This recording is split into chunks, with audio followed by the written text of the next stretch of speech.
So hello students, आप सभी का बहुत स्वागत है एक बार फिर से आपके साथी बैच में। हम जुड़ चुके हैं आपके साथ पूरी ऊर्जा के साथ और आज हम डिस्कस करेंगे इनकम टैक्स के बहुत सारे एमसीक्यूज, 50-60 एमसीक्यूज कम से कम डिस्कस कर लेते हैं। सबसे पहला क्वेश्चन है HRA इज। HRA का मतलब क्या होता है? House rent allowance. HRA मतलब हाउस रेंट अलावेंस। जब कोई इंप्लॉय घर से दूर रहता है तो उस इंप्लॉय को एचआरए दिया जाता है। एचआरए मतलब कि वो इंसान अगर फैक्ट्री या कंपनी के पास रह रहा है तो उसका घर तो है नहीं खुद का, उसको कुछ रेंट देना पड़ता होगा, तो जो उसको रेंट के फॉर्मेट में अलावेंस दी जाती है जिसको हम हाउस रेंट अलावेंस कहते हैं। पूछा गया कि वो टैक्सेबल होता है कि नहीं होता है, तो वो पूरी तरह से टैक्सेबल तो नहीं होता, वो पार्टली टैक्सेबल होता है। क्या होता है? वो पार्टली टैक्सेबल होता है। इसमें कुछ एग्जेम्पशंस, कुछ डिडक्शंस वगैरह मिलते हैं, तो ये पार्टली टैक्सेबल होता है। तो जो एचआरए होता है वो आंशिक रूप से कर योग्य होता है। क्या? हाँ, बिल्कुल टैक्स लगता है। क्यों क्यों टैक्स लगता है? सोचो। It is a part of salary. HRA is a part of salary. ठीक है, अगला rule dash explain the taxation of HRA. कौन सा रूल है जो एचआरए के टैक्सेशन को एक्सप्लेन करता है? तो रूल 2A, याद रखना पड़ेगा इसको। अब इसमें कुछ कंसेप्ट नहीं है। Rule 2A explain the taxation of HRA, यानी जो रूल 2A है वो बताता है कि एचआरए पे टैक्स कैसे लगेगा, यानी हाउस रेंट अलावेंस पे कैसे टैक्स लगेगा। ये रूल 2A के माध्यम से पता चलता है। कौन सा रूल? इनकम टैक्स रूल्स 1962 का रूल 2A। ठीक है, अगला question. Agricultural income in Pakistan is accessible for. अब एग्रीकल्चरल इनकम पाकिस्तान में जनरेट हुई तो ये किसके लिए एसेसिबल होगी? मतलब किसको इस पे टैक्स देना पड़ेगा? क्या इंडियन रेसिडेंट इस पे टैक्स पे करेगा? नहीं भाई। जब वो एग्रीकल्चर इनकम पाकिस्तान में जनरेट हुई, इसका मतलब एग्रीकल्चर लैंड कहाँ एग्जिस्ट करता होगा? पाकिस्तान में। और हमने पढ़ा था कि एग्रीकल्चरल इनकम, अगर किसी इनकम को माना जाएगा तो उसमें कुछ स्पेसिफिक कंडीशंस होती है, और उसमें से एक जो बेसिक कंडीशन होता है वो ये होता है कि आपका agriculture land should be situated in India. आपका एग्रीकल्चर लैंड इंडिया में सिचुएटेड होना चाहिए। ठीक है, इसका आंसर क्या होगा? ये उसके लिए टैक्सेबल होगा जो रेसिडेंट होगा। कहां का रेसिडेंट? पाकिस्तान का रेसिडेंट। ठीक है, तो पाकिस्तान में अगर कोई कृषि आय उत्पन्न हो रही है तो उस पे कर कौन देगा? जो पाकिस्तान का निवासी है, जो पाकिस्तान का रेसिडेंट है। Indian resident is not liable to pay tax on the agricultural income which is generated in Pakistan. Question number 34। If the assessee is living in own house, HRA is. अगर एसएससी अपने ही घर में रह रहा है, मतलब एक एम्प्लॉय है, वो काम से गया है दिल्ली, दिल्ली में भी उसका घर है और कंपनी उसको अलग से एचआरए भी दे रही है, तो उस केस में एचआरए पे टैक्स कैसे लगेगा? तो पूरा का पूरा जो हाउस रेंट अलावेंस होगा वो टैक्सेबल होगा। जब वो खुद के घर में नहीं रहता है तो एचआरए पार्टली टैक्सेबल होता है, लेकिन जब वो खुद के घर में रहता है तो वो फुल्ली टैक्सेबल होता है। तो यदि करदाता अपने घर में रह रहा है तो एचआरए पूर्णतः कर योग्य होगा। Question number 35। Entertainment allowance is allowed as a deduction as per. Entertainment allowance को डिडक्शन के रूप में अलाउ किया जाता है। मतलब इंटरटेनमेंट अलावेंस जो मिलता है किसी भी इंप्लॉय को, उसको डिडक्ट कर दिया जाता है, उस पर टैक्स नहीं लगता। ये समझ लो किस रूल के हिसाब से, किस सेक्शन के हिसाब से? सेक्शन नंबर 16 सब सेक्शन 3 है, याद रखिएगा। Section 16 sub section 3 talks about entertainment allowance should be allowed as a deduction according to section 16 sub section 3। Entertainment allowance समझ रहे हैं? मनोरंजन के लिए कोई अलावेंस मिल रहा है, कोई पैसा मिल रहा है कंपनी से इंटरटेनमेंट के लिए, मूवी टिकट वगैरह आपको मिल रही है, तो वो इंटरटेनमेंट अलावेंस के फॉर्म में होता है और वो डिडक्शन के रूप में अलाउ किया जाता है under section 16 subsection 3। Question number 36। Any allowance granted for encouraging research, academic and other professional pursuit is called. तो उसे हम कहते हैं एकेडमिक अलावेंस। अगर किसी भी इंसान को अलावेंस दिया जा रहा है किस चीज के लिए?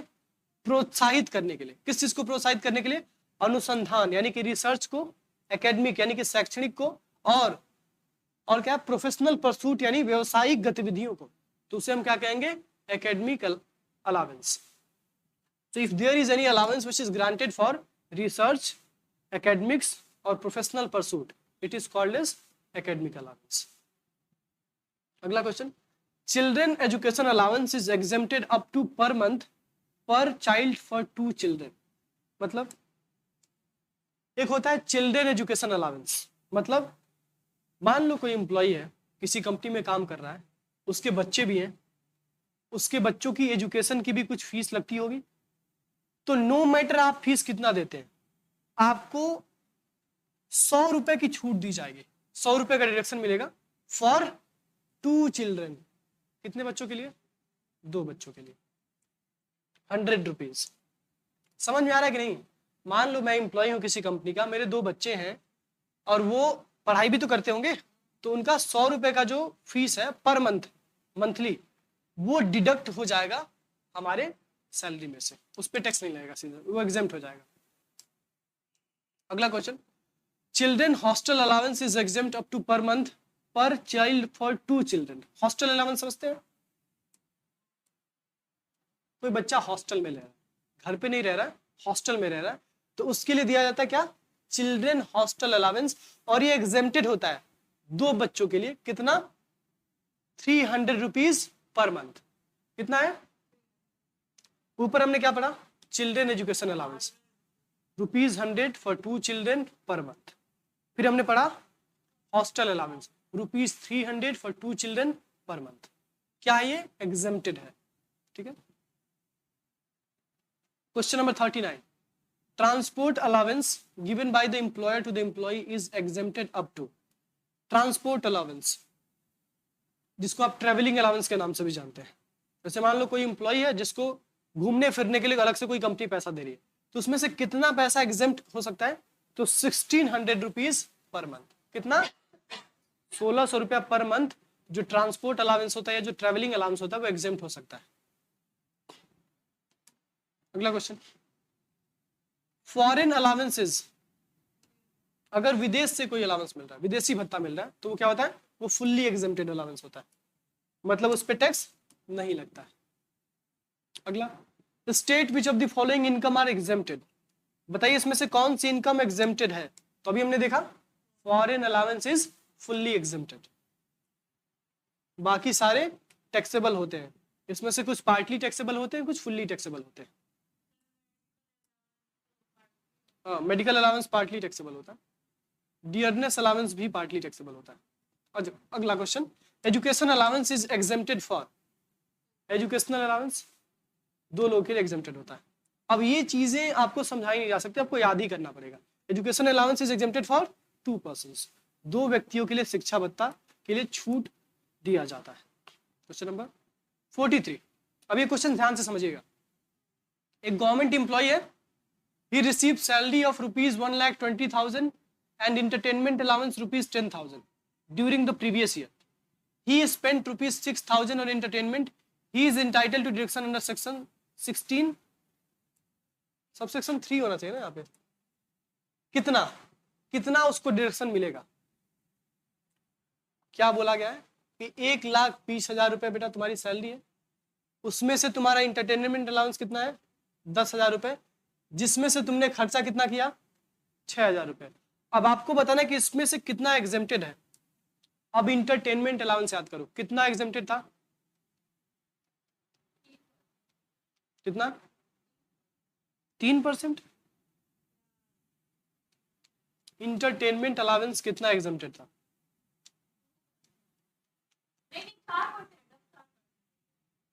4%। कुछ भी मतलब। सेक्शन 16 सबसेक्शन 2 के हिसाब से कितना इसका इंटरटेनमेंट अलाउंस डिडक्ट कर दिया जाएगा?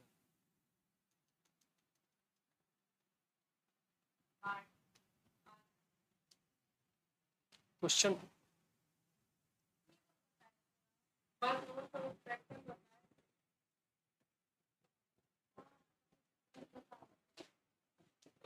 कितना होगा भाई?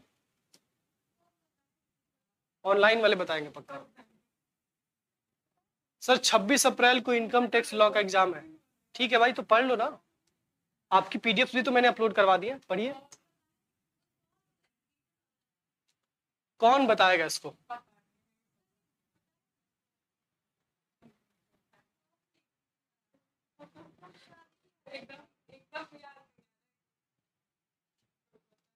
कौन बताएगा इसको? चंदन गुप्ता जी हैं, साक्षी सिंह जी हमारे साथ, अन्नू राजपूत है, अमन है हमारे साथ।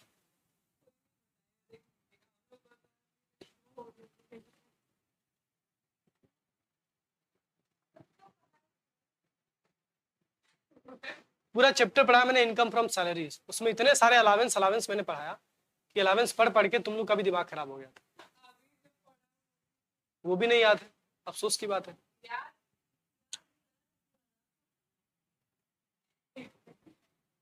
अच्छा, सेक्शन 16 सबसेक्शन 2 में ही आता है इंटरटेनमेंट अलावेंस।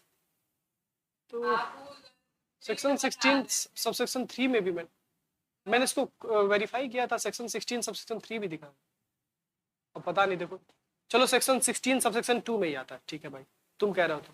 सिंधु सिंह कह रही है 30% अलाउड होता है सर।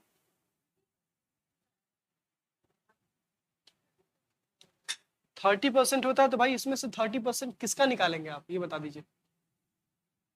30% किसका निकालेंगे आप? टोटल सैलरी का निकालेंगे तो 12 36 हजार हो जाएगा। 10,000 का निकालेंगे तो 3,000 होगा, जो कि ऑप्शन में भी नहीं है। और 6,000 का 30% निकालेंगे तो 1800 हो जाएगा, जो कि ऑप्शन में भी नहीं है। 5% संचित कुमार बदेसिया जी बोल रहे हैं। किसका 5%? किसका 5%? सैलरी का 5% कि इंटरटेनमेंट अलावेंस का 5%?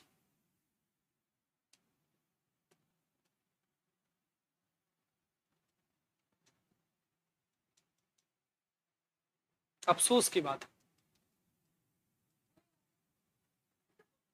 मैं नहीं बताऊंगा, मैं भी नहीं बताऊंगा। चलो आगे बढ़ते हैं सीधे। इस क्वेश्चन का आंसर आपका होमवर्क हो गया। चलिए, A citizen of India who goes abroad for the purpose of employment, he must stay in India at least dash days to become a resident. एक इंसान जो भारत का नागरिक है वो बाहर जा रहा है एम्प्लॉयमेंट पर्पस के लिए, और उसको इंडिया का रेसिडेंट बनना है, तो कम से कम कितने दिन उसको इंडिया में स्टे करना पड़ेगा? At least 182 days. ये तो बेसिक कंडीशन है भाई हमारी। Who among the following may be not ordinarily resident? इसमें से कौन नॉट ऑर्डिनरली रेसिडेंट होगा? कौन होगा भाई? तो कंपनी तो या तो रेसिडेंट होगी या तो नॉन रेसिडेंट होगी। एसोसिएशन ऑफ पर्सन या तो रेसिडेंट होगा या तो नॉन रेसिडेंट होगा।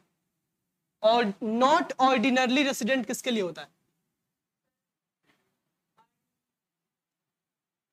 मैंने आपको कंसेप्ट पढ़ाया था रेसिडेंट का, एक था रेसिडेंट, एक था नॉन रेसिडेंट। रेसिडेंट के थे दो टाइप्स, ऑर्डिनरली रेसिडेंट और नॉट ऑर्डिनरली रेसिडेंट।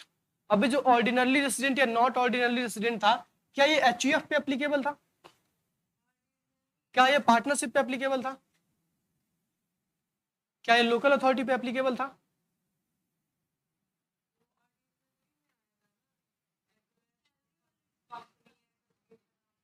अच्छा अच्छा, हाँ ठीक है। सेक्शन 16 में प्रोफेशनल टैक्स और टैक्स ऑन एम्प्लॉयमेंट है, ठीक है। सेक्शन 16 सबसेक्शन 2 ही याद करना, किसका?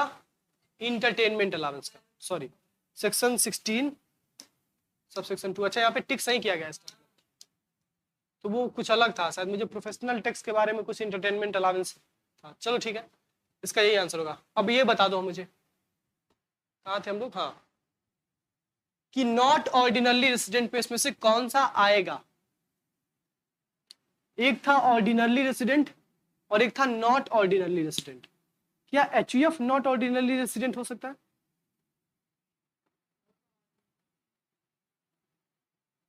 कुछ याद आ रहा है? नॉट ऑर्डिनरली रेसिडेंट का क्या कंडीशन था, या फिर ऑर्डिनरली रेसिडेंट का क्या कंडीशन था? याद करो याद करो। अनुराग मिश्रा जी हमारे साथ हैं, अनु राजपूत जी हैं, आकाश अमन जी हैं, संचित कुमार मदेसिया हैं, सिंधु सिंह हैं। बताइए भाई इसका आंसर। बहुत मन से पढ़ाया मैंने, ऑर्डिनरली रेसिडेंट और नॉट ऑर्डिनरली रेसिडेंट, पूरा जो रेसिडेंस एंड टैक्स लाइबिलिटी का चैप्टर था। फिर भी अगर नहीं आ रहा है तो अफसोस की बात है, इसका मतलब आपने लाइव क्लास की ही नहीं है, या फिर की है तो आपने रिवाइज नहीं किया उसको। अनुराग मिश्रा बोल रहे हैं सर एचयूएफ होगा आंसर। कितने लोग सहमत हैं? आप सहमत है साहब? बेचारा खुद कंफ्यूज है।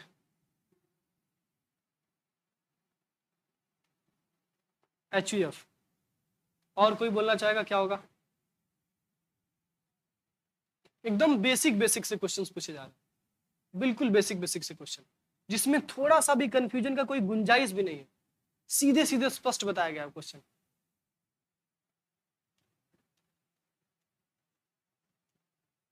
मैं शशांत हूं, ठीक है अनु राजपूत जी, सहमत हूं, सॉरी सॉरी, मैं सहमत हूं। अच्छा आप लोग सहमत है भाई, सिंधु सिंह भी सहमत है, आकाश भी सहमत है। याद करो HUF में टैक्स लाइबिलिटी किसके ऊपर अराइज होती है, और करता क्या है? इंडिविजुअल। नॉट ऑर्डिनरी रेसिडेंट या ऑर्डिनरी रेसिडेंट किसको मानते हैं? जो इंडिविजुअल होता है, तो HUF भी आ जाएगा उसमें। ठीक है चलिए HUF हो जाएगा, हिंदू अनडिवाइडेड फैमिली। अगला question, the following is not taxable as income under the head salary. क्या टैक्सेबल नहीं है as an income under the head salary? अब सैलरी आपको पढ़ाया गया था सेक्शन 17 सबसेक्शन 1 में, सेक्शन 17 सबसेक्शन 1 में सैलरी का डेफिनेशन बताया गया था। अब बताइए इसमें से कौन सा सैलरी नहीं है? तो compensation receive by a full time director salary है भाई, अलाउंसेस रिसीव्ड, अलाउंस तो सैलरी होता है, ये सैलरी का ही पार्ट होता है। फ्री एकोमोडेशन ये भी सैलरी का पार्ट होता है। रेमुनरेशन रिसीव बाय पार्टनर ये सैलरी का पार्ट नहीं होता है, ठीक है। ये पार्टनरशिप का पार्ट मैंने आपको बताया भी था अलग से इसका प्रोविजन, कि अगर पार्टनर को कुछ पैसा मिल रहा पार्टनरशिप से तो वो सैलरी का पार्ट नहीं है।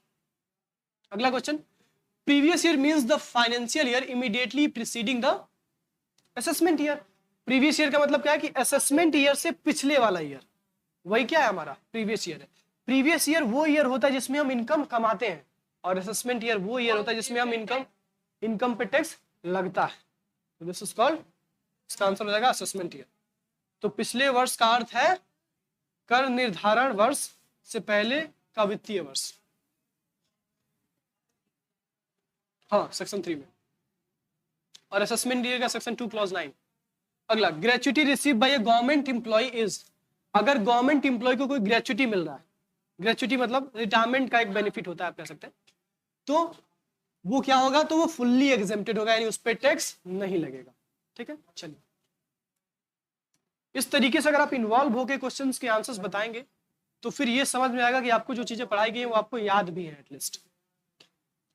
Question number 49, the periodic payment of money for the past service is known as. मतलब एक इंसान ने पहले कोई सर्विस दी थी और उसके बाद हम उसको पीरियोडिक पेमेंट दे रहे हैं, उसकी रिटायरमेंट के बाद, सीधे से समझो उसे हम क्या कहेंगे? पेंशन कहेंगे। अगला, if income received in India whether occurred in India or outside India, the tax incidence in case of resident is।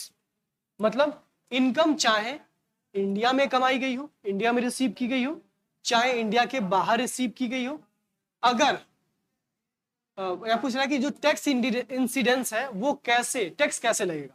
तो टैक्स लगेगा इंडिया के टैक्स स्लैब के हिसाब से, जो टैक्स स्लैब हर साल हमारे देश के फाइनेंस एक्ट में हमारे देश के फाइनेंस मिनिस्टर साहब लेके आते हैं, उसी के हिसाब से क्या होगा? टैक्स लग जाएगा, ठीक है। चलिए तो ये हो गया आपका, थैंक यू। नहीं इतना जल्दी थैंक यू नहीं बोलना है, अभी और भी क्वेश्चन है, और क्वेश्चन है, आते हैं।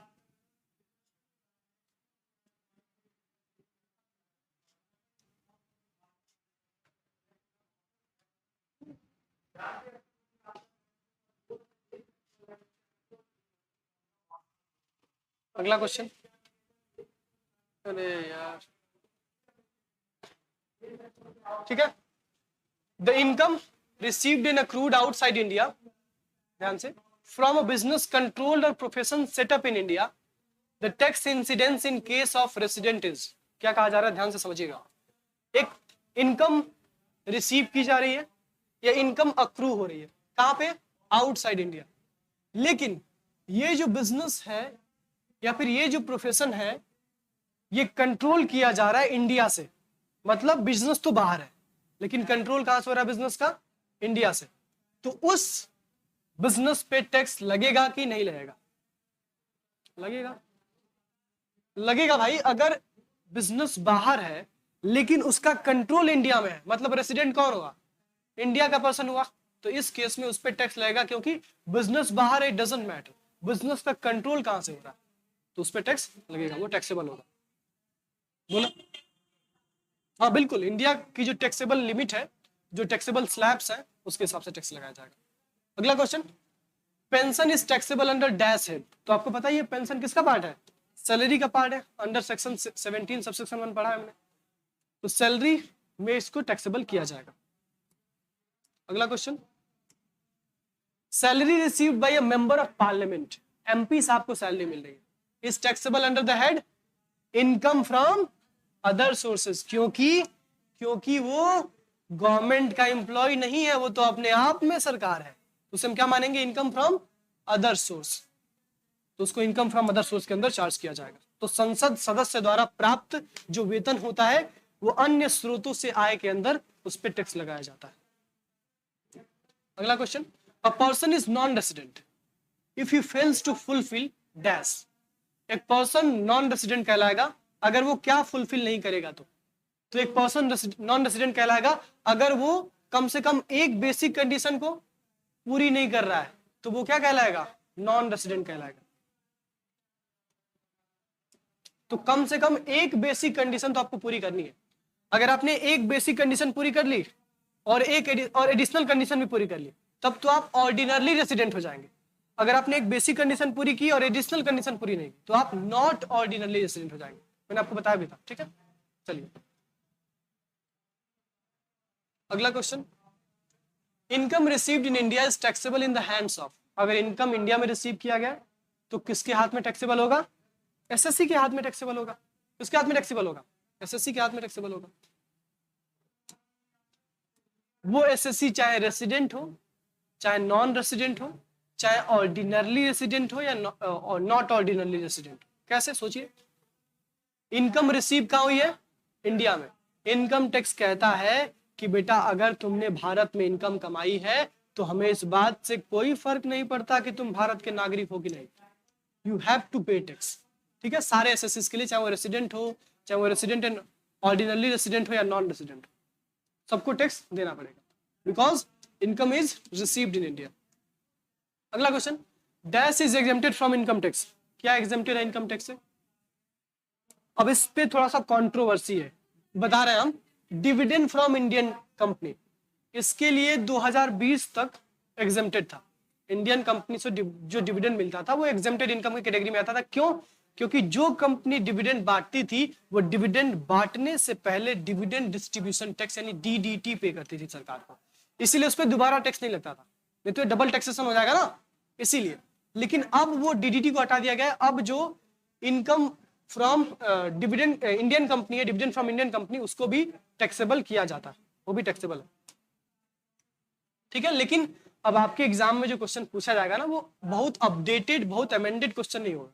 अगर ऐसे क्वेश्चन आ रहे हैं और ऑप्शन में ये दिया है तो आप इसी को टिक करेंगे। ठीक है, चलिए, क्योंकि आपकी यूनिवर्सिटी इतनी अपडेटेड तो है नहीं। क्वेश्चन नंबर 8 मतलब 57, the income tax act 1961 broadly covers. किसको कवर करता है भाई? बेसिक चार्जिंग इनकम, किस किस इनकम पे टैक्स लगेगा। ठीक है, रिबेट्स 87A, रिबेट रिलीफ्स की भी बात करता है, किसको किसको रिलीफ मिलेगा इनकम टैक्स से। जैसे मैंने आपको बताया था कि 3 लाख तक की इनकम है तो आप पे टैक्स नहीं लगेगा, एग्जेम्प्टेड है आपकी income. Income exempted from income tax, कौन सी इनकम्स है जो एग्जेम्प्टेड है? एग्जेम्प्टेड इनकम्स की भी बात करता है। ये तो पूरा एक चैप्टर है जो हमने पढ़ा भी था। तो ऑल ऑफ दीज, इन सब की बात क्या करता है? इनकम टैक्स एक्ट 1961 करता है। तो आयकर अधिनियम 1961 आमतौर पर मूल कर आय को भी कवर करता है, छूट और राहतों को भी कवर करता है, और आयकर से छूट प्राप्त आयों के बारे में भी हमको बताता है। अगला क्वेश्चन, एनी रेंट और revenue derived from land which is situated in India and used for agricultural purpose। ध्यान से, कोई भी लैंड, कोई भी रेंट या रेवेन्यू किसी ऐसे लैंड से डिराइव किया जा रहा है जो पहली बात तो इंडिया में है और दूसरी चीज वो एग्रीकल्चरल पर्पस के लिए यूज किया जा रहा है। तो मैंने आपको बताया था कि एग्रीकल्चरल इनकम क्या है? एग्जेम्प्टेड, तो it is exempted from tax. लेकिन इसमें भी कुछ कैटेगरी है कि कॉफी और टी वाला 60, 65, 35, 75, 25 वाला, वो भी याद रखिएगा आपको, अभी आएगा भी question. Residential status of an SSC can be, एक एसएससी का कितना रेसिडेंशियल स्टेटस हो सकता है? कैसा हो सकता है? तो एक एसएससी का रेसिडेंशियल स्टेटस हर साल बदल सकता है। मतलब ये हो सकता है कि आप इस साल इंडिया के रेसिडेंट हो और अगले साल नहीं हो, अगले साल हो फिर उसके अगले साल नहीं हो, इट इज क्वाइट पॉसिबल। तो किसी भी करदाता की जो आवासीय स्थिति होती है वो हर साल बदल सकती है, वो हर साल अलग अलग हो सकती है। अगला question, which of the following is not included in the salary income? इसमें से किसको हम सैलरी इनकम इंक्लूड नहीं करते? तो याद करिए, मैंने बताया था आपको, family pension is not a part of salary income. Family का जो पेंशन होता है वो सैलरी इनकम का पार्ट नहीं होता है। फैमिली पेंशन मतलब कोई इंसान था, हाँ कोई इंसान था, सरकारी नौकरी करता था और उसकी डेथ हो गई at the time of discharging his duty और हर ड्यूटी, तो उस समय पे उसकी डेथ के बाद परिवार का खर्चा तो चलेगा ना, कैसे चलेगा? तो सरकार फैमिली को पेंशन देती है, तो उस पर टैक्स नहीं लगता। ठीक है, चलिए अगला है, इन case of tax free salary, कर मुक्त वेतन के मामले में क्या होता है? जो सैलरी टैक्स फ्री होती है उस सैलरी पे पहले से एम्प्लॉयर ही टैक्स पे कर देता है। मतलब कोई सैलरी टैक्स फ्री नहीं होती है, या तो टैक्स बेटा तुम दोगे या तो तुम्हारा एम्प्लॉयर देगा, टैक्स तो देना ही पड़ेगा। तो टैक्स फ्री सैलरी पे टैक्स कौन देता है? एम्प्लॉयर के द्वारा पे किया जाता है, यानी जो आपका नियोक्ता होता है वो आपके कर का भुगतान होता है, अगर आप नहीं करते हैं तो उसको करना पड़ता है। अगला question, dearness allowance is taxable in the hands of? Dearness allowance यानी महंगाई भत्ता किसके हाथों में टैक्सेबल होती है? तो डियरनेस अलाउंस सबके हाथों में टैक्सेबल होती है, चाहे आप गवर्नमेंट एम्प्लॉय हो चाहे आप नॉन गवर्नमेंट एम्प्लॉय हो। कौन सा अलाउंस गवर्नमेंट एम्प्लॉय के हाथ में टैक्सेबल नहीं होता? अभी मैंने ऊपर बताया आपको,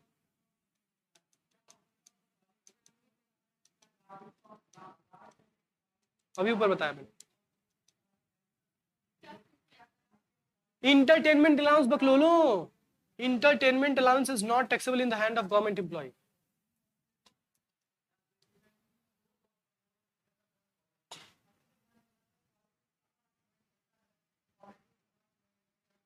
कल्पना यादव, अनुराग मिश्रा, आपको चीजें समझ में आ रही हैं? एक बार बता दीजिएगा, कोई प्रॉब्लम तो नहीं है ना? किसी क्वेश्चन में कंफ्यूजन, किसी क्वेश्चन के आंसर को लेके कंफ्यूजन है क्या कि सर इसका ये नहीं ये होना चाहिए, आप ये बता रहे हैं? ऐसा कोई कंफ्यूजन हो तो वो भी बता दीजिए भाई, मैं तो अपने हिसाब से सही बता रहा हूँ, मैंने जहां तक पढ़ा है। एक आध हो सकता है गलती, क्योंकि इतने सारे सेक्शंस हैं तो सारे सेक्शंस याद नहीं रहते किसी को भी। लेकिन अगर आपको कोई भी आपत्ति, अगर आपको लग रहा है कि ये क्वेश्चन का ये ऑप्शन सही नहीं है तो आप बता सकते हैं। ठीक है, चलिए, महंगाई भत्ता मैंने आपको बता दिया सबके हाथों में टैक्सेबल होता है। अगला, अब पर्क का मतलब क्या होता है? परक्विजिट्स वो फैसिलिटीज जो एम्प्लॉयर एम्प्लॉय को देता है, कार की फैसिलिटी देना, स्कूल में बच्चों को पढ़ने की फैसिलिटी देना। So facility provided by employer to employ is called perk. जो एम्प्लॉयर अपने एम्प्लॉय को फैसिलिटी देता है, जो सुविधाएं देता है, उसी को हम क्या कहते हैं? पर्क कहते हैं। ठीक है, चलिए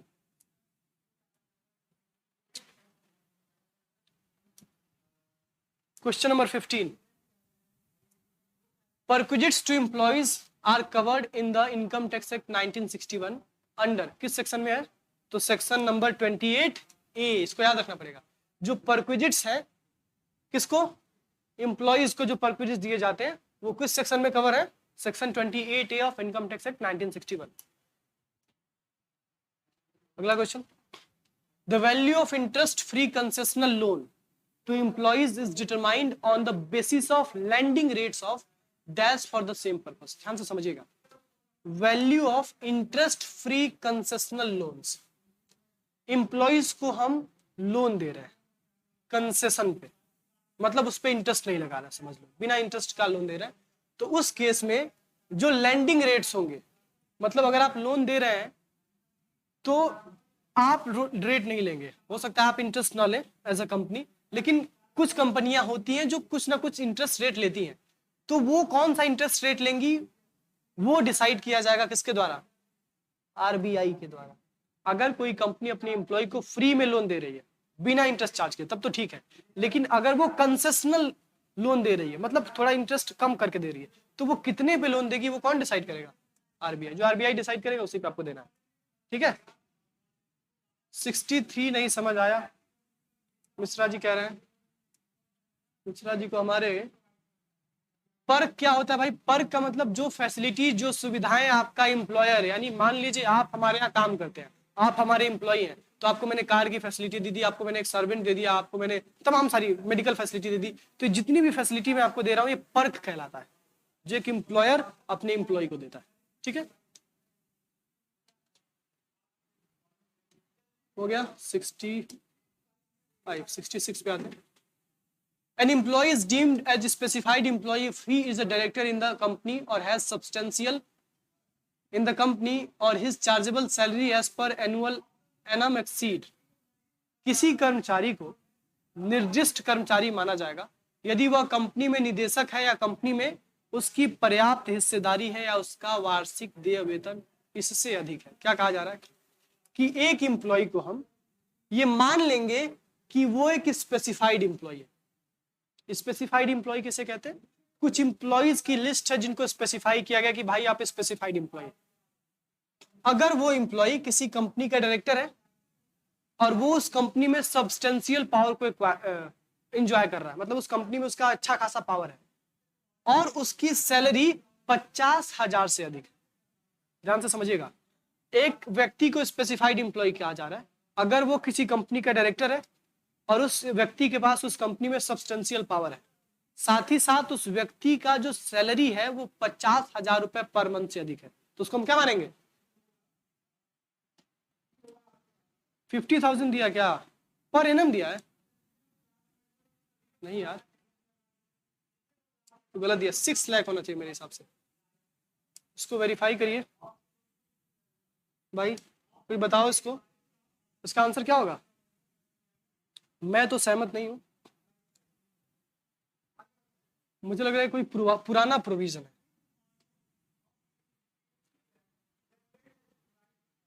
बहुत अंदर से क्वेश्चन पूछा गया। स्पेसिफाइड एम्प्लॉय में डायरेक्टर का तो यही होता है कि 6 लाख होना चाहिए। ये पर एनम या फिर पर मंथ होना चाहिए यहाँ पे मेरे हिसाब से।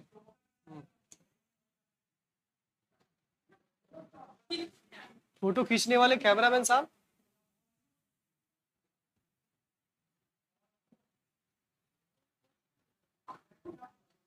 भाई बताओ क्या होगा, क्या बोलती है जनता? अनुराग मिश्रा जी, चंदन गुप्ता जी, समझ में आ रहा होगा बेटा इनकम टैक्स किस लेवल का सब्जेक्ट है, इनकम टैक्स में किस लेवल के क्वेश्चंस आ रहे हैं। तो पुराने प्रोविजन से, बिल्कुल आउटडेटेड प्रोविजन से भी क्वेश्चंस कभी कभी आ जाते हैं। हालांकि तमाम सारे अमेंडमेंट्स इनकम टैक्स में होते रहते हैं। तब तक हमारे राय साहब कुछ ना कुछ बताएंगे। राय साहब को भी नहीं मिला।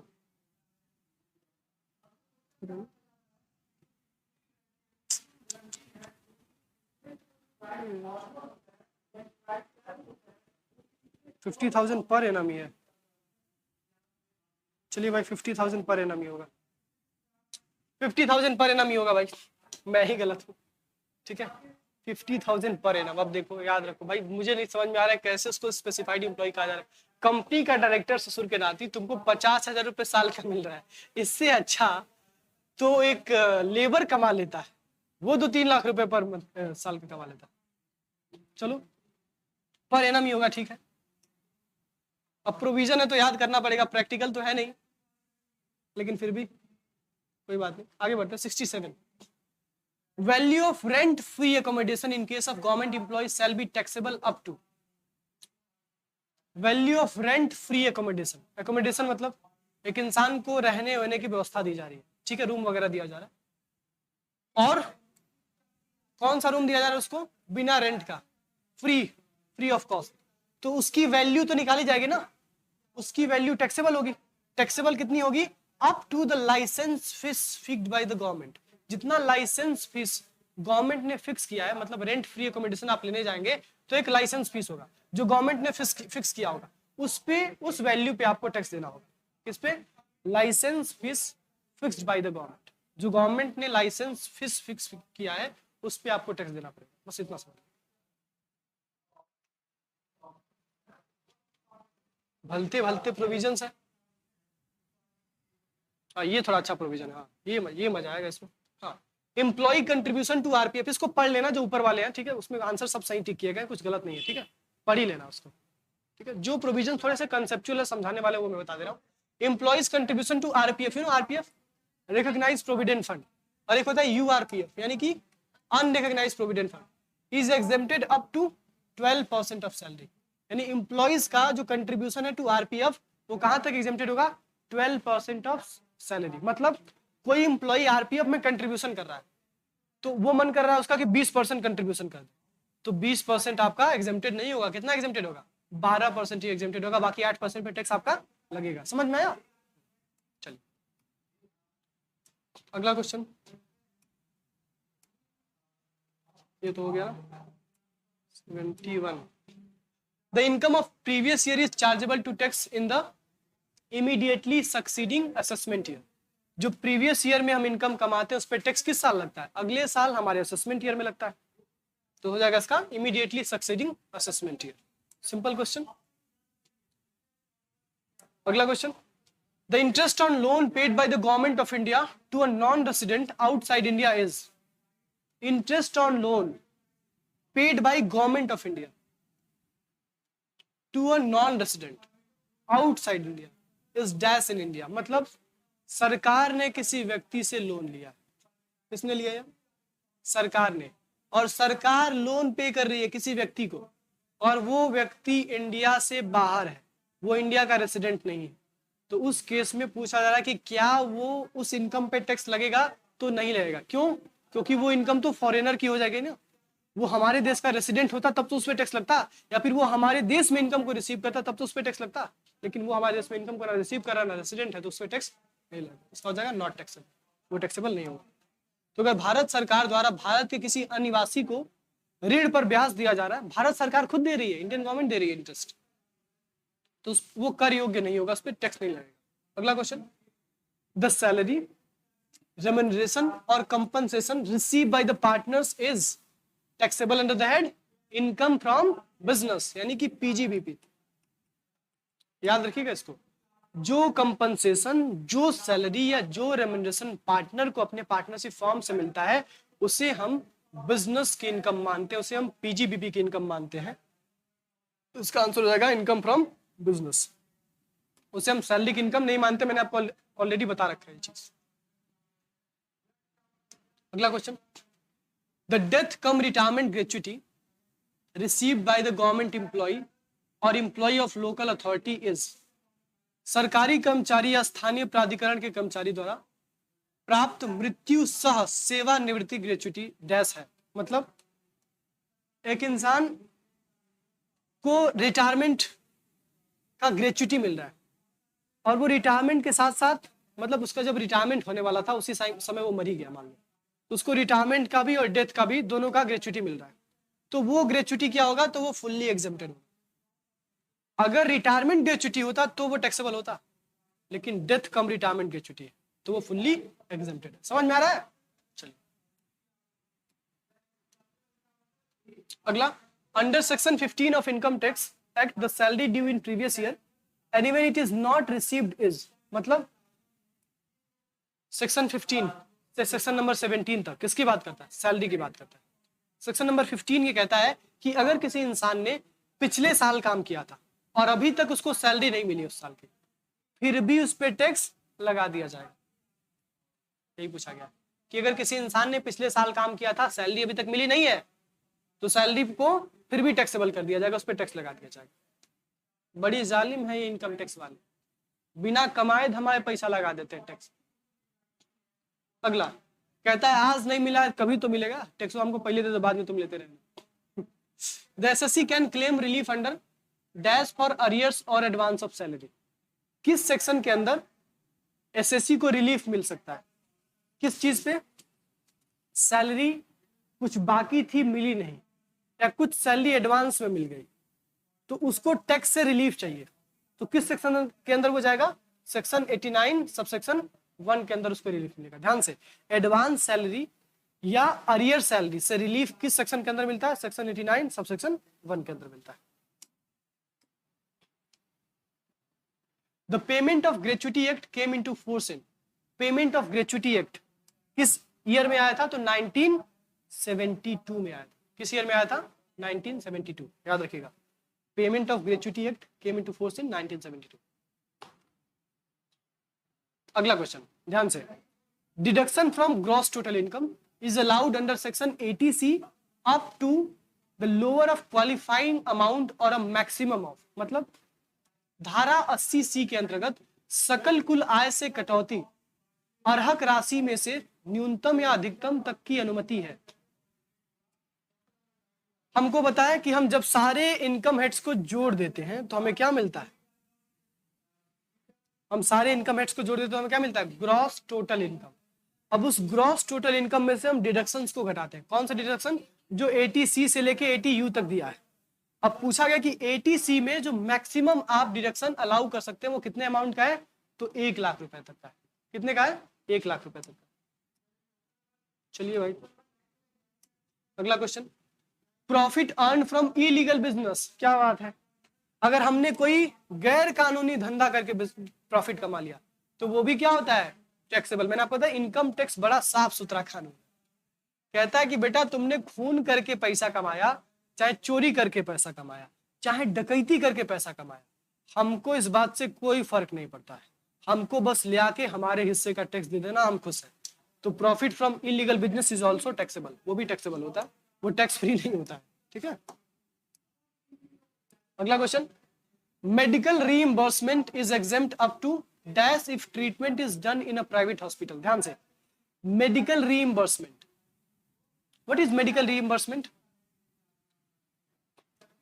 यू नो मेडिकल रीइंबर्समेंट क्या होता है बताओ।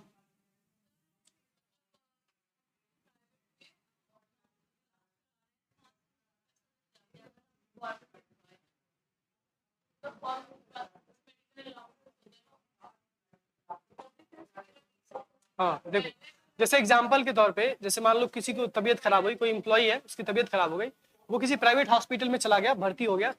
अब उस समय तो सरकार नहीं आएगी तुमको पैसा देने, या फिर वो तुम्हारा कंपनी ही आएगा।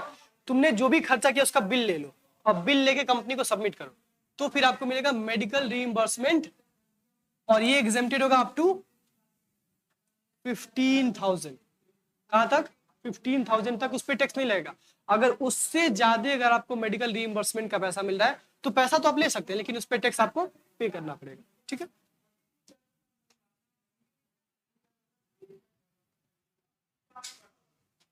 अगला, विच of the following is exempted. तो सबको पता है फॉरेन अलाउंस फुल्ली एग्जेम्प्टेड है, पूरी तरह से एग्जेम्प्टेड है, इस पर बिल्कुल भी टैक्स नहीं लगता। अगला, free food provided to employees is exempted up to dash per meal. Employees को हम फ्री में पैसा खाना दे रहे हैं, तो कितना रुपए तक का खाना हम एम्प्लॉइज को रोज का मतलब दे सकते हैं, कितने रुपए तक का खाना एग्जेम्प्टेड है, तो 50 रुपए तक का। अगर आप अपने एम्प्लॉइज को 50 रुपए तक का खाना दे रहे हैं तो वो एग्जेम्प्टेड होगा, उस पर टैक्स नहीं रहेगा।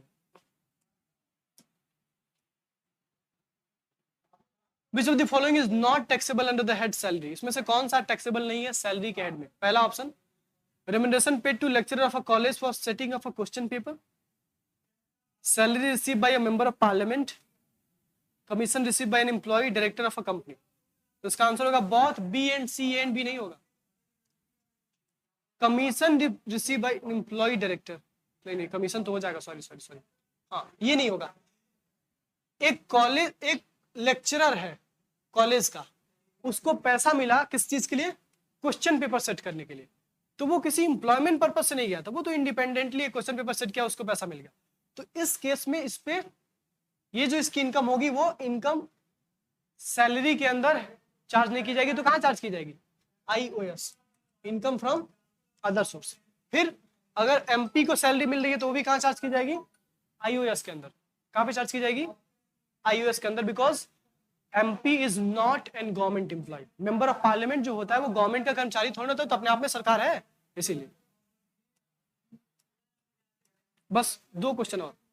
In accordance with the provisions of section 17 subsection 1 of income tax act 1961 the term salary includes. Section 17 subsection 1 के हिसाब से डिफिनीशन जो दिया गया, सैलरी के डिफिनीशन में क्या क्या आएगा, तो एनबीटी भी आता है, पेंशन भी आता है, ग्रेचुटी भी आता है, फीस भी आता है, कमीशन भी आता है, perquisite profits in lieu of addition to any salary और वेजेस, ये सब कुछ जब आप डेफिनेशन पढ़ेंगे सैलरी के अंडर सेक्शन 17 सबसेक्शन 1, तो उसमें ये सारी चीजें कवर हो जाती है। ठीक है, last question, if the employee receives retirement gratuity from more than one employer, he can claim exemption in respect of। एक एम्प्लॉय है, वो 2 एम्प्लॉयर से रिटायरमेंट ग्रेच्युटी प्राप्त कर रहा है। किससे प्राप्त कर रहा है? 2 एम्प्लॉयर से रिटायरमेंट ग्रेच्युटी प्राप्त कर रहा है। तो वो एग्जेम्पशन क्लेम कर सकता है कितने एम्प्लॉयर्स के लिए? तो दोनों के लिए कर सकता है भाई। मैंने आपको ऑलरेडी बताया कि जो आपका रिटायरमेंट ग्रेच्युटी होता है उसके लिए एग्जेम्पशन आप क्लेम कर सकते हैं। तो दोनों के लिए क्लेम कर सकते हैं आप, 2 लोग से लें, 4 लोग से लें, 5 लोग से लें, कोई दिक्कत नहीं, क्लेम कर सकते हैं। That's it. बाकी कल देखेंगे। थोड़ा सा बोरिंग हो रहा होगा, मैं समझ रहा हूं।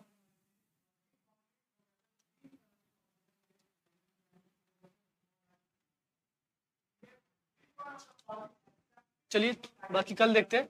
और जो पीडीएफ अपलोड हो गए, परक्विजिट्स क्या होता है भाई? पर्स या परक्विजिट्स एक ही बात है। पर्क को ही परक्विजिट्स कहते हैं। वो फैसिलिटीज जो एम्प्लॉयर अपने एम्प्लॉय को प्रोवाइड कर रहा है, medical facility, school facility for their children, car facility, servant की फैसिलिटी देना। डिजिटल मार्केटिंग की क्लास साक्षी मैम से बोला मैंने, उन्होंने लिया तो है 2 क्लासेस आई थिंक आपके एमसीक्यू की अपलोड हुई हैं और एक यूट्यूब पे भी अपलोड हुई है। तो it is more than enough, उतना ही कर लीजिए, काफी है। ठीक है। एंटरप्रेन्योरशिप सेकंड का पूछिए, हाँ वो उसका मैं करा दूंगा। और पीवाईक्यू के लिए बच्चे काफी परेशान है, तो पीवाईक्यू मैं लेके आया हूँ महात्मा गांधी काशी विद्यापीठ का, हर यूनिवर्सिटी का, और आपके डीडी यूनिवर्सिटी का भी 2 साल का पीवाईक्यू मेरे पास है। उन सारे पीवाईक्यूज को मैं कल से सॉल्व कराऊंगा, कल परसों पीवाईक्यू से सॉल्व होंगे। ठीक है, दैट्स इट। बाकी मिलते हैं नेक्स्ट क्लास में।